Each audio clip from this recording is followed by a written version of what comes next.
Good morning. Welcome to the technical deep dive on virtual volumes. I am Ken Warneberg. I manage the storage and availability technical marketing group at VMware. That's why he gets the great slides. I'm Pat Dirks. I manage the VMworld team in storage R&D at VMware. So we'll be talking at a fairly deep level today about virtual volumes. We have a standard disclaimer, which there will be a test on as you leave. So hopefully you have a eidetic memory. LUNS suck, fundamentally. The architecture of storage traditionally was designed around a certain set of requirements. It's designed around delivering storage to a workload. And that's wonderful, and it's carried over quite well into the virtual environment, but the problem is that we also start creating new problems when we have a whole bunch of virtual systems sharing an individual storage platform. The difficulty comes down to the fact that the architecture was not designed with the current requirements of individual virtual mines and hundreds or thousands of individual virtual machines in mind. LUNS are designed around a very fixed capacity. They do a handful of things, and they do them very well, but they fundamentally offer capacity, they offer capabilities, they offer an I/O path, but those things are fixed. They're rigid. What we do is create a certain section of disk and then offer that to an environment, and that disk has capabilities around it, a RAID level or a type of disk or whatever it happens to be.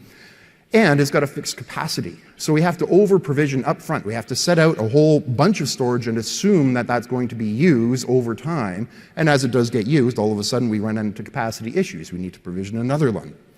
Beyond that, beyond the fixed capacity size and the over-provisioning issues, beyond the fact that the capabilities are fixed to a discrete object called a LUN, we also have issues around the lifecycle, around the process of a virtual machine administrator deploying a new system and having to go talk to the storage administrator and say, hey, I've got this application that I need to deploy, and I want to put it out with a certain set of capabilities, a certain set of data services, and I've noticed you've given me 255 LUNs, and they have interesting naming conventions like DS137QP.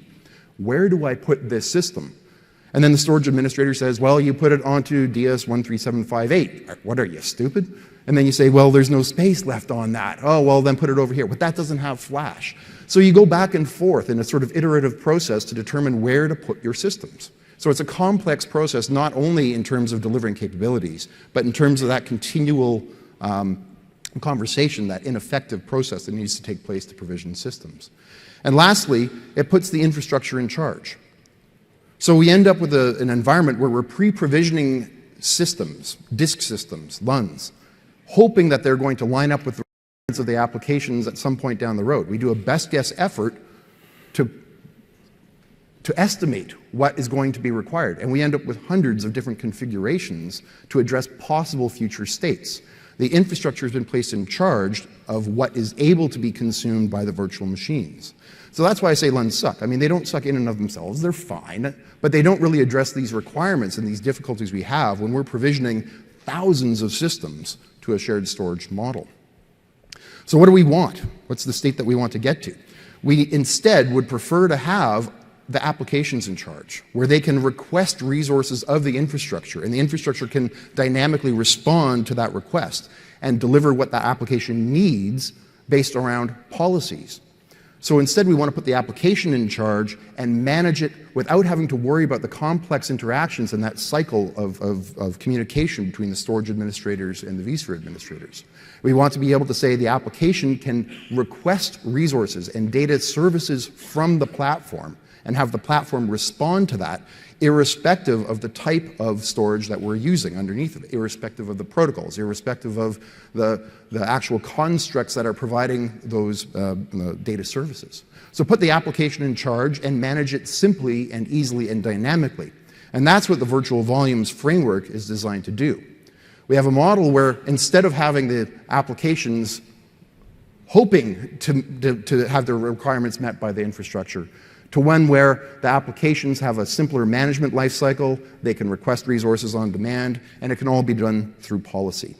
And lastly, we can offload a lot of the types of things from vSphere and from the ESXi servers in terms of allowing the arrays to do what they do best, implementation of those data services, things like snapshotting, QoS, all those types of things can now be done natively by the arrays, intelligently as demanded by the policies and demanded by the offloads that the vSphere environment is provisioning to it. So we gain these benefits with a vVol-based architecture, and beyond that, no LUN management. That 255 LUNs and all the rest of that, we can reduce that so dramatically. The multi-pathing issues, the capacity management, all of that stuff goes away with vVol-based infrastructure. So this is what we'll be talking about today. We'll be going into a lot more detail on the individual pieces of the virtual volumes framework. Patrick will be giving you a very deep view into some of the components and how they fit together from an engineering perspective and what they are designed to do and deliver and how we integrate these pieces together.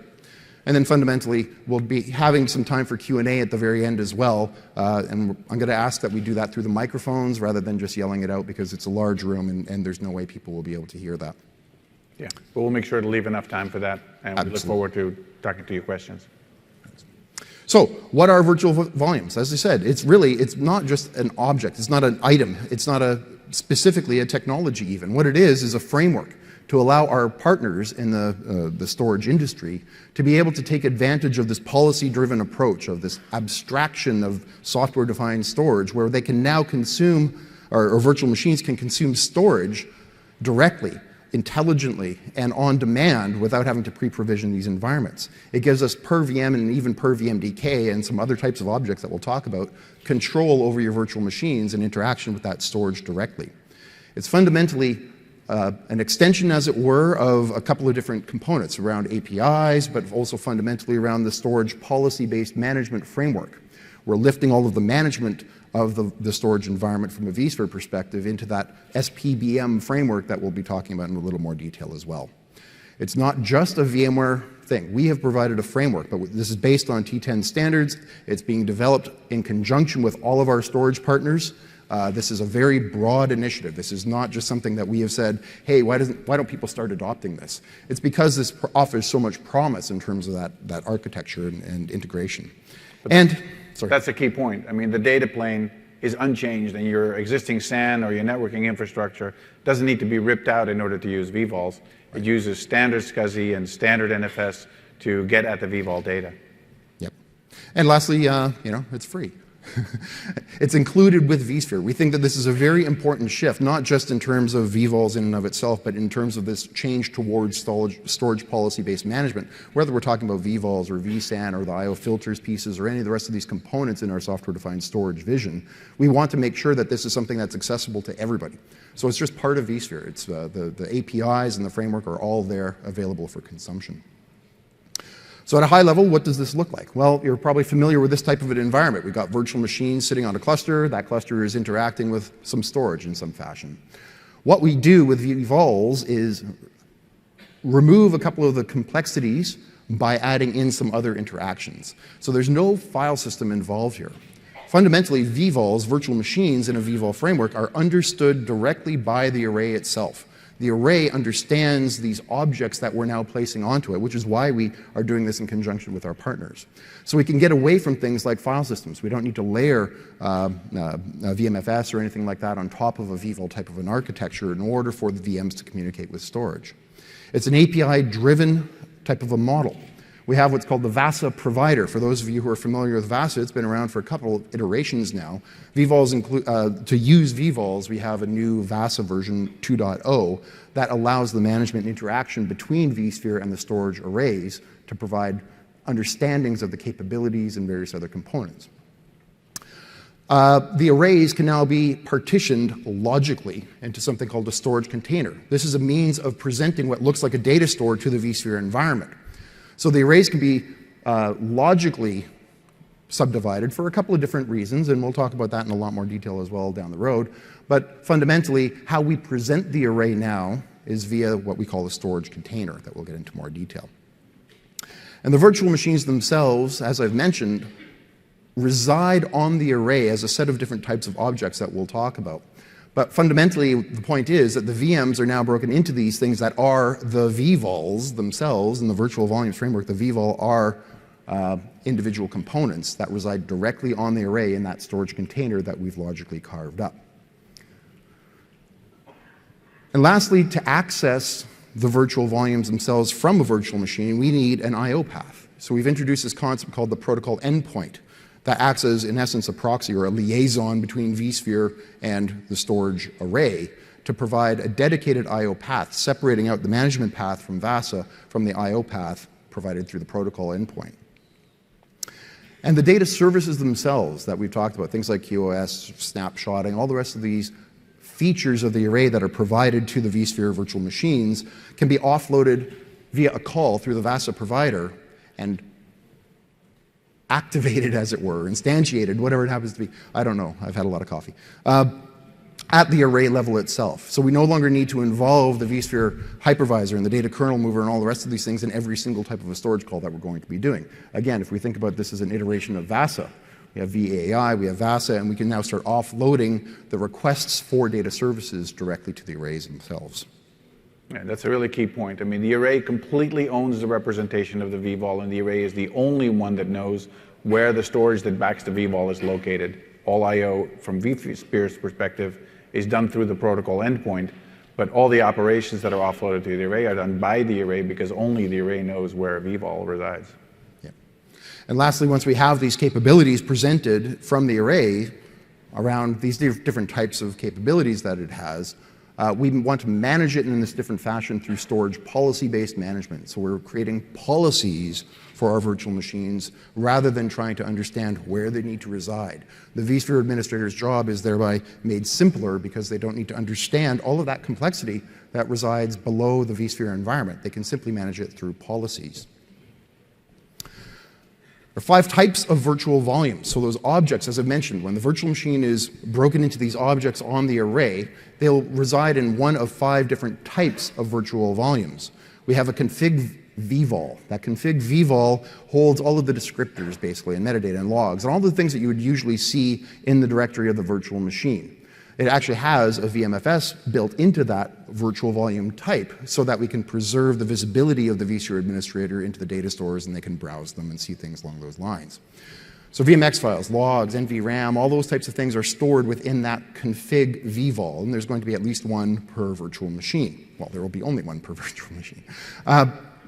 The data VMDK, this is analogous to, the data vVol is analogous to a VMDK.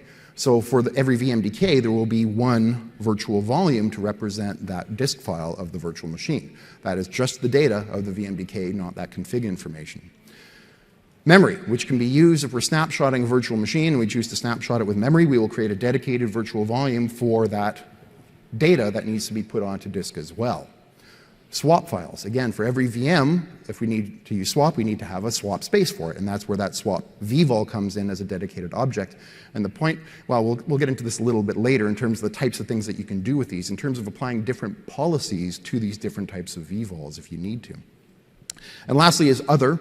Other is sort of a reserved type of vVol for various things like CBRC, for example. Really, that's not going to be used in a day-to-day operation. You're not going to need to interact with the other, but it's there in case we have to do these other types of manipulations. Yeah. There are basically 2 reasons why we broke vVols out into separate types.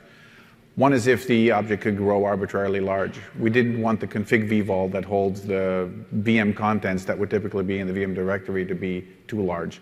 It's a small, thin provisioned 4 gig VMFS volume that's accessed only by the host running the VM. So that's why things like the memory snapshot, which could be arbitrarily large and would normally reside in the VM's directory, is now created in its own vVol on the side. Swap has to be the same size as the memory of the VM. Could be arbitrarily large and could be out there. And the other reason is because it's a hint to the storage array to the type of usage that is going to be made of it, the type of I/O patterns they can expect. They know, for instance, that a memory snapshot is probably going to be written sequentially in its totality and not going to be reread until the VM is reactivated again. So they can be smart about how they allocate their cache to it and things like that. So those are the 2 reasons why we would dedicate a specific vVol type to it. But there are other types, CBRC, as Ken mentioned, that are just type other, and they have no specific hint information attached to it. So what is a storage container? As I've mentioned, this is a logical means of carving up a virtual volume array. It's not a physical. We're not lining this up along a disk shelf or along a disk type or anything along these lines. If we want to set aside a particular amount of capacity for what appears to be a data store in the vSphere environment, we can subdivide the array logically into these storage containers. Usually this is going to be a function of the storage administrator's job. They're going to look at that and say, all right, I want to preserve a certain amount of capacity. I've got a multi-tenanted environment, so I want to be able to present multiple different data stores to different consumers of that. And it's their job to go in up front and craft this logical storage container, which is then presented to the vSphere environment as a data store. And it looks and feels just like any other data store, aside from the way we access it to register it as a new data store. So this gives us the ability to logically, I keep using that word because I want to make sure that this is understood. We're not wrapping this around a particular set of disks or anything like this. It's purely a logical implementation. And we want to keep it that way.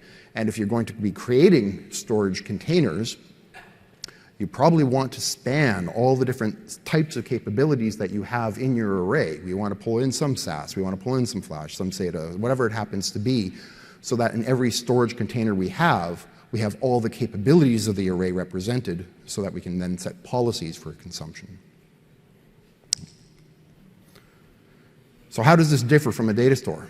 Well, again, if we start thinking about a LUN, we have a couple of different restraints around that I've alluded to at the beginning. A LUN is fixed in size. We create a certain set of capacity and we present that. Storage container is not based on that. The storage container can be the entire array. You can have one storage container that represents everything in your array if you want to, or you can create smaller components that are storage containers and you can expand them if you need to on the fly. Just start pulling in extra space or whatever it happens to be into that storage container. The maximum number for a cluster with LUNs would get 255. With a storage container, it depends on the array. Some of our partners only provide one storage container. Some say you can create as many as you want. Some have limits it's entirely up to your storage vendor of choice to determine how many storage containers are able to be made on an individual array.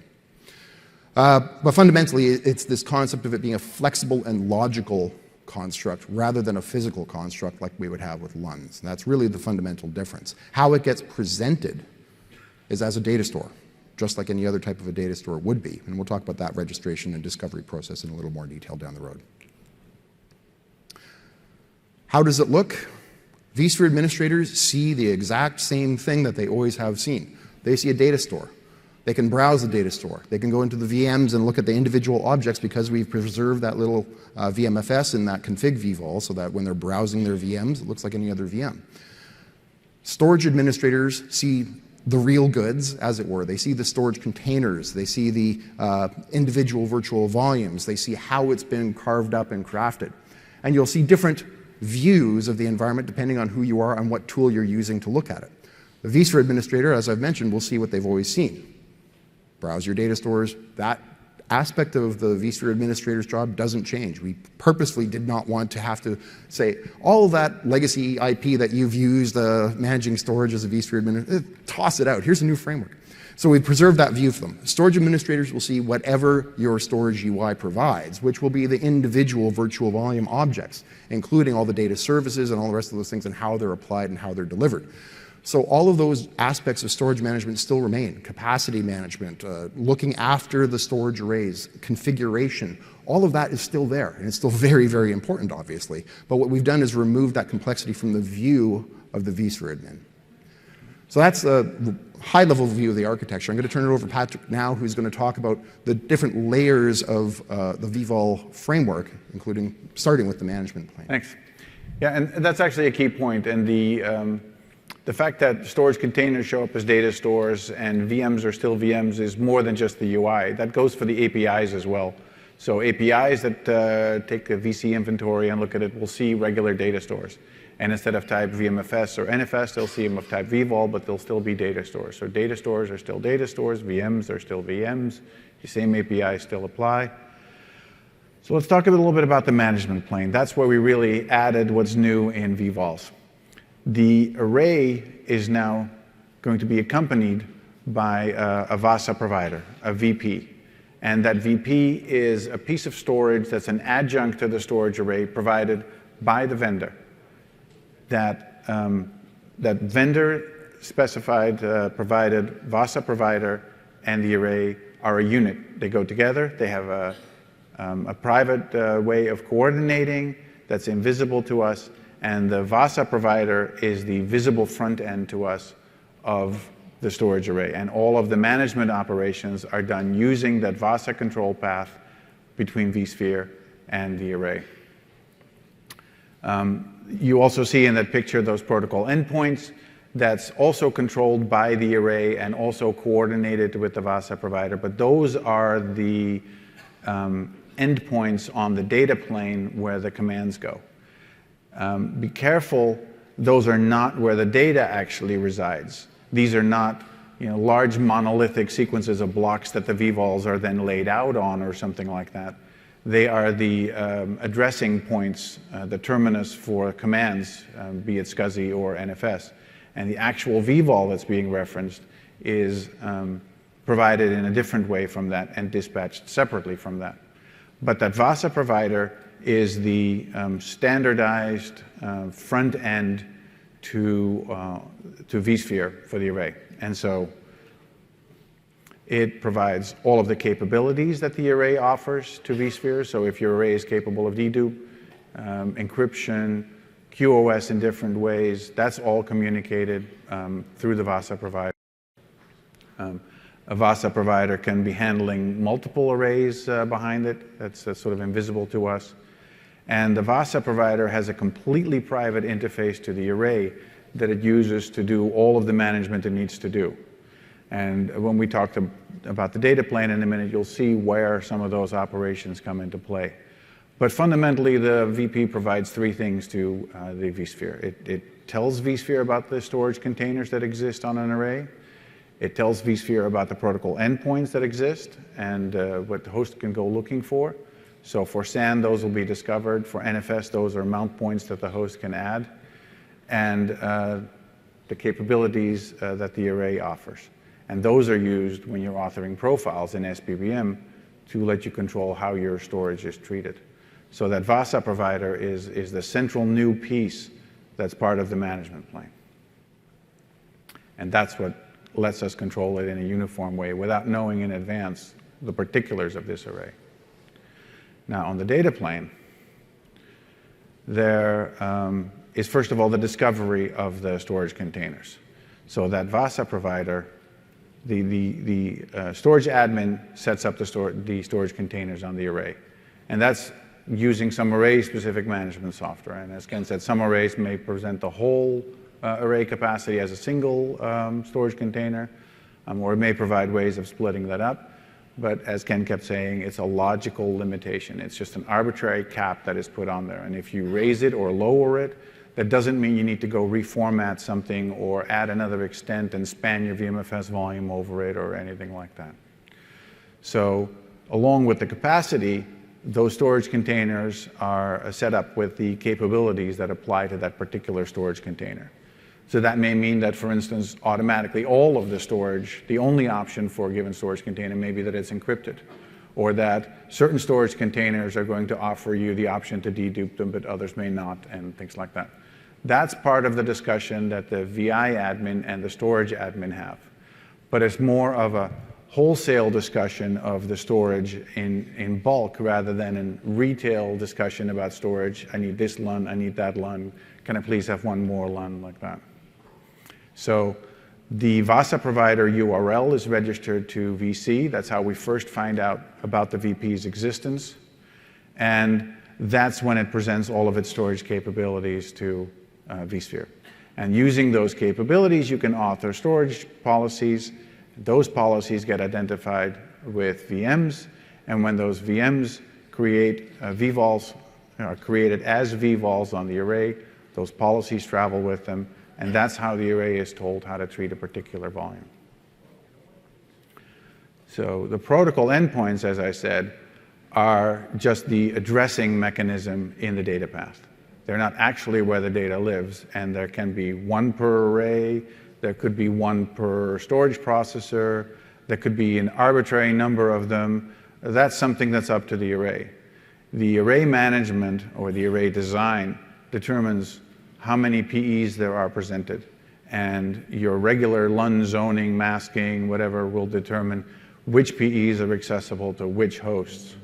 And as you'll see later, there is some coordination there that lets the host find out which PEs exist and tell the array which ones it can see so that the array can use the appropriate PE for a vVols data path. As I said, the protocol endpoints are all enumerated as part of a communication with the VASA provider. So VC knows about all the protocol endpoints, and it can tell hosts about the protocol endpoints as needed.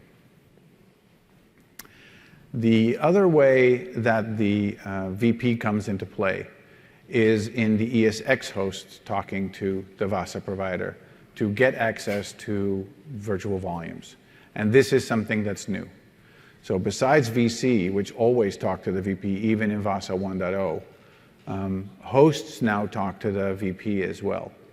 And they do that to bind and unbind virtual volumes, which is the mechanism for making a vVol available through some PE, and when the VM is shut down, cleaning up that access and relinquishing it for future reuse.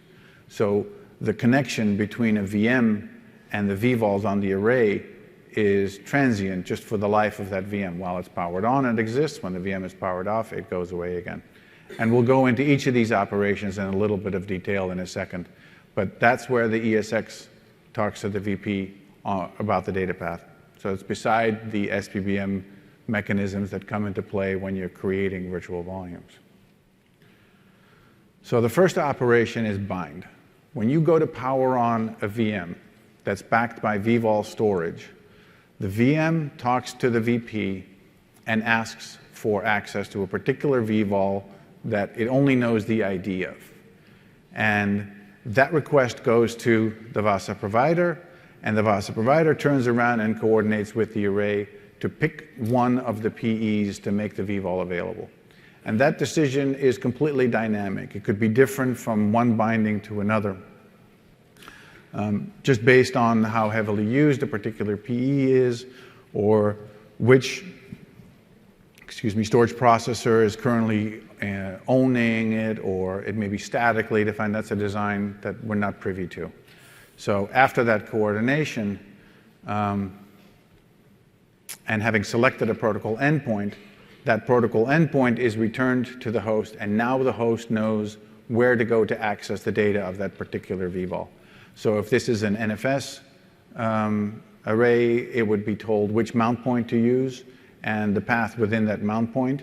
And if it's a SCSI array, a block storage array, it's told which LUN to use and which secondary LUN ID to accompany the requests with, so that the PE knows which of many vVols that could be accessing using that particular PE are associated with that particular vVol. So that relationship is many to many, and that's why an array could have as little as one protocol endpoint defined and do all its I/O through that endpoint, and all the hosts would talk to that protocol endpoint, but because they are all delivering their I/O requests with an indication of the vVol that they're referring to, the PE can demultiplex that and send the request to the right vVol. Now that's important because that means that the array remains aware of the exact vVol that an I/O request is coming in for. So this blender effect you may have heard about, where if you have a number of VMs, perhaps sequentially in their own view, going through a bunch of files on the disk, on a volume, to the underlying LUN, which is unaware of which VMs are accessing which disk files, it looks like a bunch of random I/O requests that are all over the place. But with vVols, the requests are delivered to the protocol endpoint with a specific indication of which vVol it is, and now that sequentiality of the I/O pattern is completely visible to the array, and it can exploit it if it wants to do more intelligent caching or something like that. So that's a bind operation when a VM is being powered on. There are other bind scenarios. Unbind is the obvious opposite. When the VM is being powered off and that particular sub-LUN ID is no longer necessary, the host sends an unbind command to the PE, and that frees the PE to use that same secondary LUN ID for another vVol binding later. Now, for the array's purposes, the array can request to vSphere that vSphere rebind the vVol. If, let's say, it wants to balance the traffic across 2 PEs, and when the VM was initially powered on, 1 PE was preferred, but now that one is being overloaded, and it would be better if the I/O was channeled through another one, the array can sort of raise its hand and ask ESX to turn around and repeat the binding and shift the I/O traffic from 1 PE to another PE. So it can do that for load balancing purposes. It can do that for any kind of reasons, ownership, movement of the data behind the scenes. We're oblivious to that. All that ESX sees is a request to change the binding and to start over. So with that, let's talk about how vVols are consumed. Thank you. Yeah, so we have all of these capabilities at the array level that have been represented via VASA, has been exposed via this API call, and thereby we now have a set of capabilities that vSphere can use. Well, what do we do with those things? We don't want to have to pick and choose individual objects or capabilities every time we deploy a virtual machine. So the consumption model for a vVol-based storage is around policies. What we want to do is be able to create, in essence, profiles of different types of business requirements for virtual machines when we go to deploy them. So if we have all of the capabilities of the array that have been represented to us, QoS, dedupe, snapshotting, all of these types of things, we can now view that as a menu for creating different types of profiles.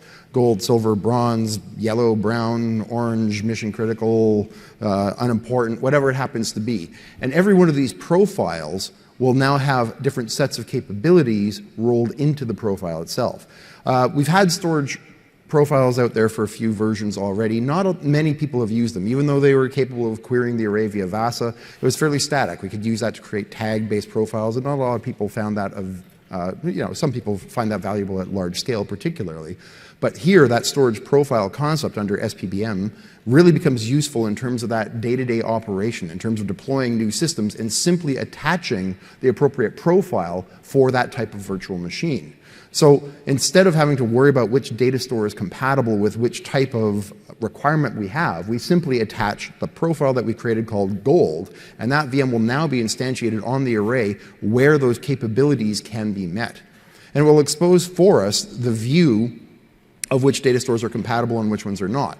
So if we keep in mind that storage container concept with those capabilities attached to them that Patrick was telling us about, we can now see 1, 2, 3, however many data stores we have based on however many storage containers we've created with these sets of capabilities. I attach my profile to the virtual machine that says it must have these types of capabilities for it. So we can simply create a SPBM profile for our virtual machines with different types of capabilities. We select the vendor-specific capability VASA provider, in essence. In this case, we create a profile where we're saying that it's of a vVol type. And for that particular vVol type, we have, in this example, a write latency, a snapshot, an encryption, deduplication, backup, high availability. We can choose that to include these capabilities or even exclude these capabilities or ignore those capabilities, depending on our partner who has implemented that particular VASA provider implementation to expose the different capabilities. So one way or the other, we create these profiles, and when we deploy a virtual machine, we attach the profile to it. And it will show us which data stores are compliant or compatible with that particular type of profile for that particular virtual machine. We might have multiple data stores that are compatible. The point is that at this point, we don't care which one it goes onto. They are both going to satisfy the policy that we've attached to the virtual machine. So we deploy the VM, it's now up and running and operational in that data store, and we always check for compliance of that virtual machine with its policy. We can change its policy dynamically on the fly. Right-click, migrate the virtual machine, choose a new policy for it, and it will show you the new data stores that are compatible with that particular policy. But in terms, whoops, went one too far. In terms of how you want to interact with it, it's very different. You don't have to understand anything as a vSphere administrator about those different LUNs and those different data stores. You simply attach a profile to it and get it deployed, and it continually checks for compatibility, at which point, if it falls out of compliance, we can move it somewhere that it's back in compliance. We can actually alert on that and do all sorts of fun things in an automation perspective there as well.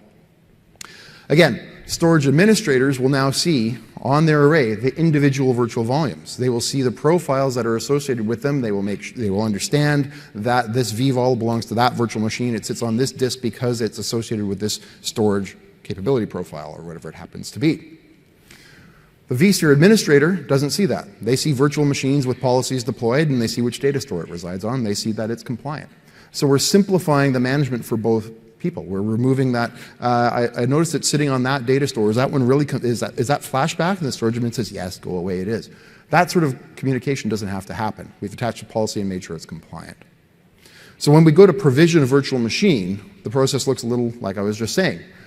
We've created our policies in advance, in accordance with the communication we have with the business. Some application owner comes along and says, this is very high priority. We need high I/O for this one. We need fast disk. It's going to take 62 terabytes, whatever it happens to be. Create our profiles in advance, lining up with those requirements from let's call it more application-oriented people. Deploy a virtual machine, and we assign it a policy. It lists our data store or data stores that are compatible with that policy, and we provision it. Simple. What's actually happening behind the scenes is that we're communicating via the VASA provider to the array, asking it to create the virtual volume objects, the config, the data, the various types of vVols that we have, depending on what's going on, whether it's powered on or cloning or whatever is going on with that VM. Offloaded. Array takes care of all of that. We haven't even communicated via the protocol endpoint yet to start driving data. So it's all handled through the management path at this point. Profile management, VASA provider, and the offloads to the array via these offloads. So now our virtual machines are created. Once we power them on, we create the swap area. We start binding the vVols to the virtual machine via the protocol endpoints as it starts driving I/O.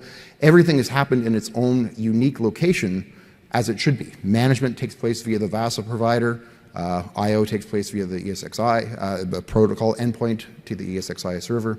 The bind operations, all of that stuff is handled discreetly and uniquely without worrying about all those things around LUN management and capacity and capabilities on a particular location. So now that it's up and running, we can do all sorts of different things to those virtual machines as we've always been able to do, including, for example, snapshots.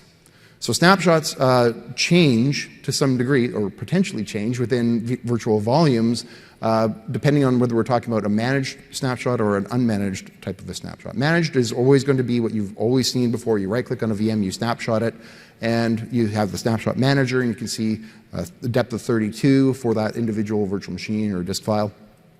Unmanaged is where we can offload the creation of the snapshots to our partner, the provider of the storage, who can do independent snapshot management via their own element managers. Now, with virtual volumes, we have different types of snapshots. We can have thousands of snapshots if we're using the unmanaged snapshot providers, because that's not part of our snapshot management tree.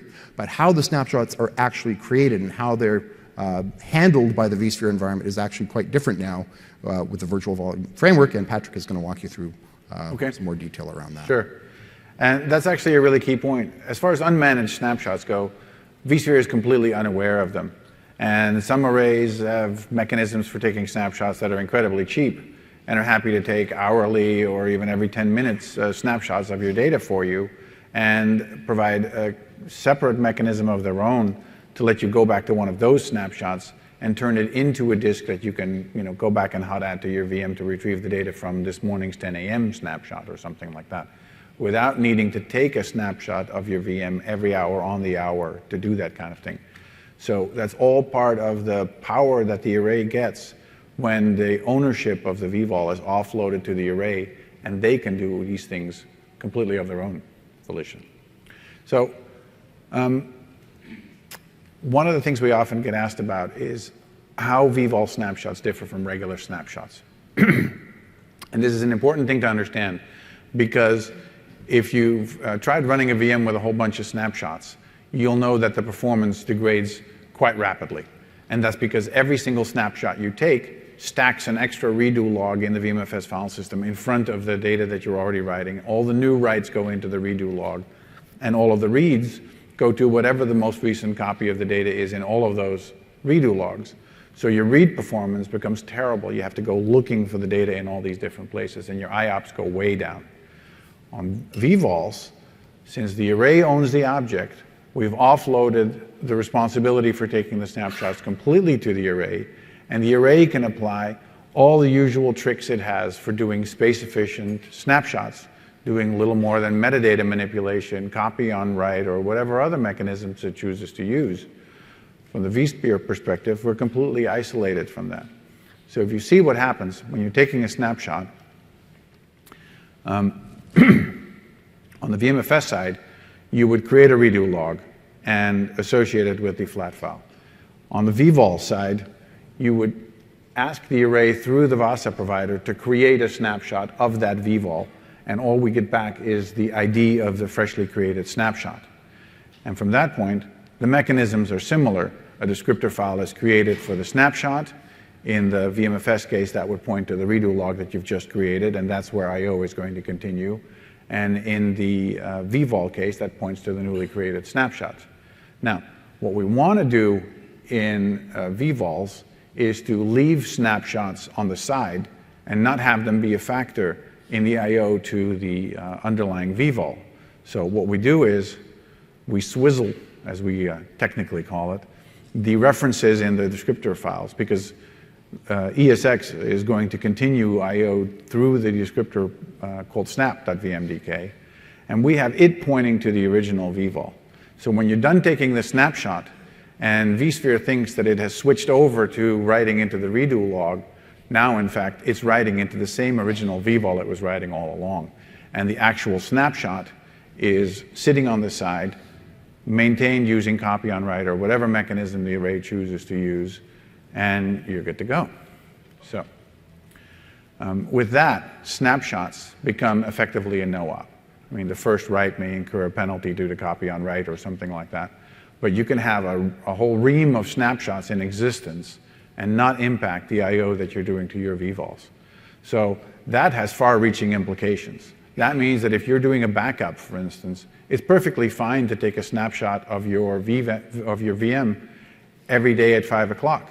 And over the weekend, go and read back those snapshots, and meanwhile be running with those snapshots.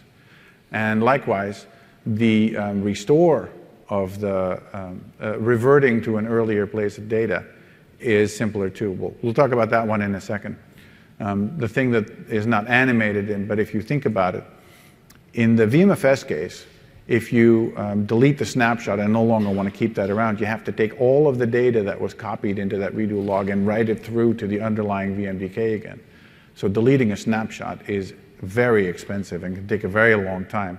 And in fact, the longer you keep the snapshot around, the more that debt piles up and the more expensive it will ultimately be to collapse that snapshot.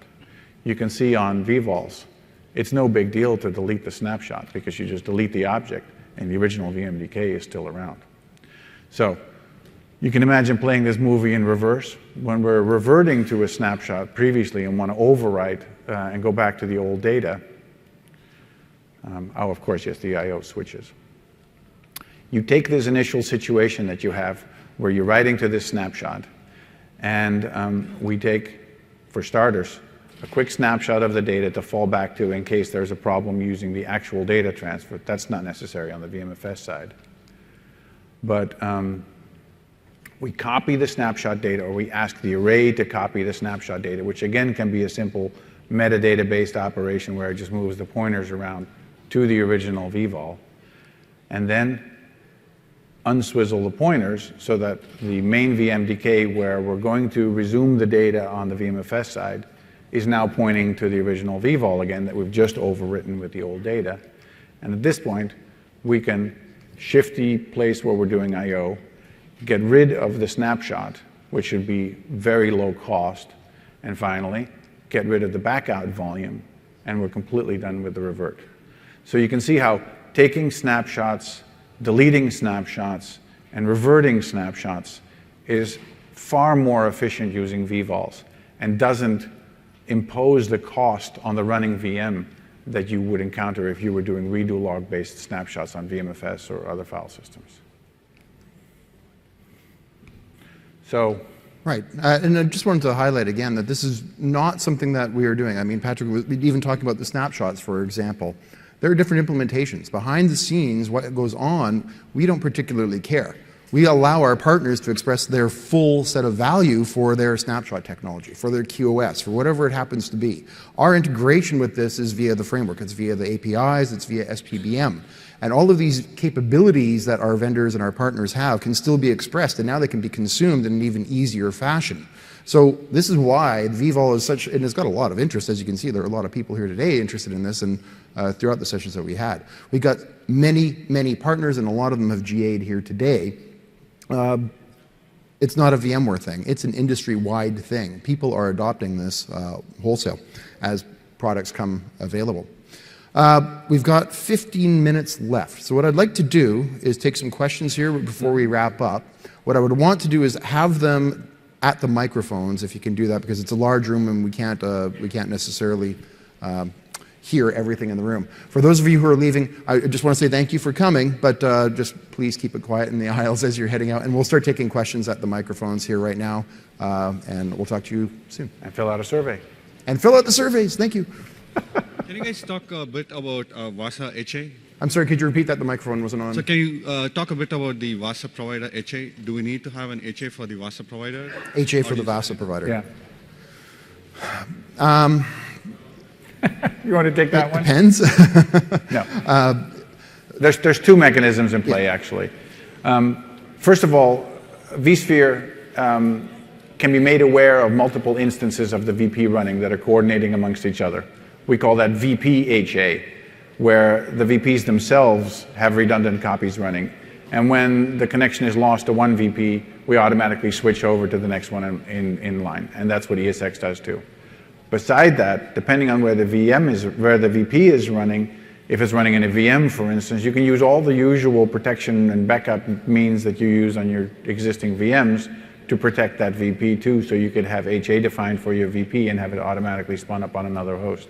Fault tolerance works as well. One caution I would say is that don't put the VP onto a vVol-based data store, because that's necessary in order to do power on operations and orchestrate the binds and all that stuff. And if it fails, then we can't power it on because it sits on a vVol. As Dave Glynn of Dell said, you end up in a chicken and egg situation with neither a chicken nor an egg, and so it's not a good thing. That's good. Yeah. So when you set up VP HA and there's a failover event, I'm guessing it would be very similar to iSCSI MPIO path failover of sorts. Yeah, I suppose, yeah. Somewhat similar. So when that happens, the P could also change. So there would be a rebind event at that point? No. The binding is between the hosts and the array. And that mapping is presumably maintained internally inside the array. That doesn't need to change just because the VP that's coordinating on the array's behalf changes. So no, that doesn't necessarily need to be rebound or anything like that. Once those bindings are in place, the VMs just keep running. Let's swap microphones as well. And we're happy to talk. One more question, shall I wait? Let's be fair to the other guys, and then we can talk afterwards as well. Yeah, we'll be available afterwards as well. Thank you. Yeah, I guess quick. Wow, my voice goes through this really well. Quick question about the fact that the files can, the different virtual machine files can split up into different virtual volumes. Are we able to not, in let's say a disaster recovery solution, not replicate the swap file for all the virtual machines, since if we're restoring them in the DR site, it's going to delete swap file anyway? Yeah, that's covered in the spec, so vendors know which ones to replicate or not replicate, and that's another reason why we break them out as separate types. Great, excellent, thank you. Yeah. So in the snapshot slides that you just had that walked over the process on vVols and how it differed from VMFS, just before that you talked about managed snapshots versus unmanaged snapshots. And so just to be clear, that was still the managed snapshot process that we went through? Yes, it was. Great. Where there are descriptor files in existence that vSphere knows about, that's a managed snapshot. The array can take its own snapshots without any of that else. And when I talked about converting it into something that you could then hot add to a machine, that was essentially providing a VMDK descriptor file that points to the right way so that it could be made to access it. So for backup or protection vendors, if they were to use the same process they used before on VMFS, they'll get the new snapshot behaviors, what the bottom line is, right?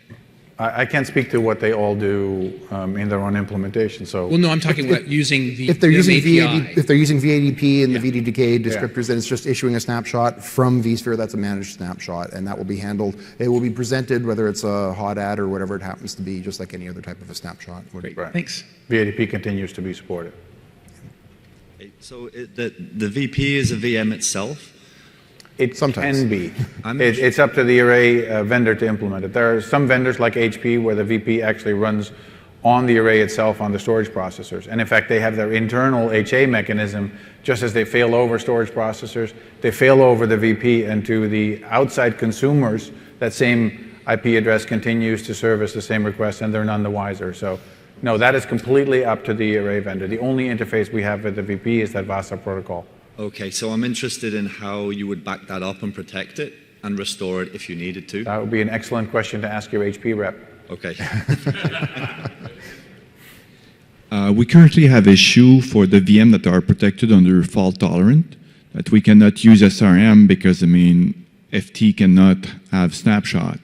With this, does that mean that the snapshot will be transparent and even if it's under FT, we'll be able to snapshot that VM and use SRM?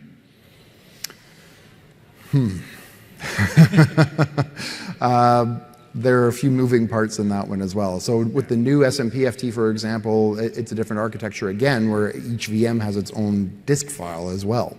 So whether or not we can actually manipulate that secondary disk file for the secondary VM and snapshot that, whether if we issue a snapshot on the primary, is that going to replicate that across? I'm not sure. We'll have to talk to our FT guys and our SRM guys, but we'll follow up with that, absolutely. Yeah. FT does not currently support vVol provisioned VMs yet. It doesn't do it yet. We know it's a limitation, and we're working on it. Right? Can VMs have separate data vVols that live in different containers? I meant to talk about that earlier. Sure, yeah.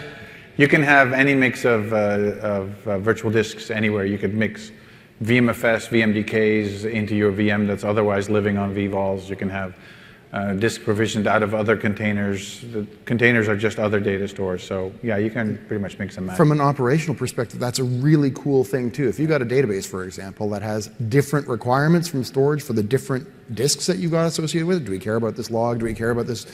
You can have different policies associated with the different things and have it land in different locations according to those policies as well, without worrying about LUNS. That's a key point. And what you really want to do is control that through the storage policies and then kind of let the chips fall where they may. That may mean provisioning it out of a different container, but it's much better if you provision your containers based on the logical, again, limits you want to impose on the users in terms of how much space they can use or what capabilities they use. But within that container, be able to satisfy any one of the QoS choices that you want to support. Because then if the VM moves from being, gold production to, now, no longer use bronze or something, you just change the policy on the storage, and within the same container, without having to move it around or copy it to another storage container or anything like that, the treatment just changes, and maybe transparently it slides out of SSD to SAS disk on the back or something like that. I'm thinking in a data warehouse kind of construct. Sure, right? So you want to control it through storage policies. You want to get away from the model where you have a LUN for every purpose, and you're moving them around as you change the storage treatment. And keep in mind, a storage container can't span the array. So you're really in a good situation to be able to create one large storage container and then handle everything else via policy within that storage container. So you carve up the containers based on the limitations you want to add, not necessarily anything built in. I'm back. So you talked about VADP. So with VADP, if you have the CBT files, the change block tracking files, they're also VMDK files. So which vVol would that go into? I believe those go straight into vVol. Oh, so because they just live as part of the VM's home directory, which is there.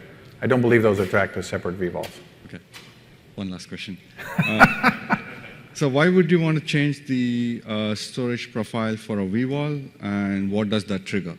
Okay, so first of all, the default is to apply the same profile to all the disks of a VM. If it's an important VM, they all get gold treatment, say. But you're certainly welcome in the UI to go to individual disks and apply individual profiles. And that may make perfect sense. If you have a database, you would probably want very different storage treatment and different QoS for the log file and for the main database file or something like that. So you can apply whatever thing you want. You could presumably change the profile associated with the VM if the importance of the VM changes. If you go from test dev to staging, maybe you want to now start using some flash for it. And when you go from staging to production, Maybe that's, again, just a policy change, and it gets automatically snapshotted every hour now, or something like that. Another one is requirements change. Yeah. The system was deployed on high capacity, low performance storage because that was sufficient at the time, but it becomes busy. Well, now we need to put that into Flash. Right click, migrate, new policy, done. Right. And how that gets implemented will again depend on the array. So it might just update some metadata. We now have pointers and start copying blocks behind the scenes. It might be a full copy. We don't control any of that. All we do is change the policy, and then the arrays handle the key is you want to make it the arrays problem. You want to express how you want your storage treated, and it's up to the array to provide that. This is the difference between marketing and engineering. We want to allow the vendors an opportunity to express their value. So there could be. Let me see. It's more efficient to make the responsibility the arrays to change the treatment based on the requirements as you've updated it in a new profile that you associate with the disk. How that So is. as part of that, there could be a storage vMotion of sorts, which storage vMotion works, but there's far less requirement to do it now. If we have one storage container that represents the entire array, where are we going to storage vMotion it to if all of the capabilities we need are represented through that one storage container? The one great thing is that if you install vVol storage, your upgrade process is storage vMotion. So you can completely non-disruptively live storage vMotion into your vVol storage container and leave the VM running through the whole upgrade. And in fact, there's nothing that prevents an array from presenting some regular LUNS with VMFS on it alongside with some vVol storage containers with certain capabilities and let you migrate between the two. And we'll use VAIX copy and all kinds of ways to accelerate that migration. So it should be quite painless. Yeah. Thank you. Yes, sir. So to sort of continue the question, we're using storage DRS right now. We have small storage arrays, and that allows us to guarantee the latency of certain type. With vVols, how would I accomplish that? I mean, could I create a vVol that stretches across a group of 5 or 10 storage arrays? No. So the boundary for a storage container today is the array. Okay. At storage DRS, we won't be able to create the same sort of storage, what's the word I'm looking for? Groups. Cluster. Clusters, thank you, yes. So in that model, if you have that requirement, you'll probably have to wait for a little bit to get that model supported. But today, the boundary of the storage container is an array, and we don't support storage DRS. Storage vMotion, yes. But that's the... Of course, if you have a choice about it, that's far from the optimal way of structuring your storage. It would be much better to have a single large array that has various different QoS options and lets you change the QoS on the VM to suit how it needs to be treated. I'm sure there's legacy reasons why you have what you have, but... It might be tough to convince the finance guys to drop another $5 million every quarter versus, let's say $1 million on a smaller array. Right. Now, there's some benefits on this approach as well. Definitely, but I will also highlight that not every array that's out there today is going to be compatible with vVol. There is a hardware compatibility list. This is certified in conjunction with our partners, I should say. So there are certain arrays that will be forward compatible. There are certain that will not. There are some models that are just going to be introduced new that are vVol compatible. So if you need to move to this, you may have to take a look at that anyway. Our arrays are compatible with vVols. Cool. Okay. Right, thank you. Yeah. Does VMware have any guidance about when is it appropriate to use vVols with a sophisticated array versus vSAN? Oh. The real, okay. Look at the time. Thank you. Not so fast. Hyperconverged is the real difference there. Do you want to have the advantage that vSAN gives you of having everything in that one layer, in that one integrated componentry, the simplicity that hyperconvergence gives you? The management is the same. It's all SPBM, whether we're talking about vVols or whether we're talking about a vSAN type of an array. The difference is the architecture, and that's it. Do you want a hyper-converged infrastructure where it's simple to add extra scale and have all of your capacity and processing and all of that stuff in one easily consumable unit? Or do you prefer a broken-out architecture where you can tackle arrays and compute as separate but slightly more complex environments? So the management and the interaction with it is exactly the same. It's through the same interface. It's through the same SPBM policy. I'm certainly not going to stand up at VMworld and say do one or the other. No. No, but that's a really key point. SPBM is the same for both of those, and vVols finally makes it possible for third-party external storage to present the same capabilities and use the same SPBM mechanisms and let you manage your storage consumption with SPBM that vSAN started out first doing. So we have 1 second left, and we're happy to take some questions as we shuffle outside as well. I do have to get over to a next session as well. They'll shuffle us out the door. Thank you all for staying. I appreciate it. Thank you very much. As well.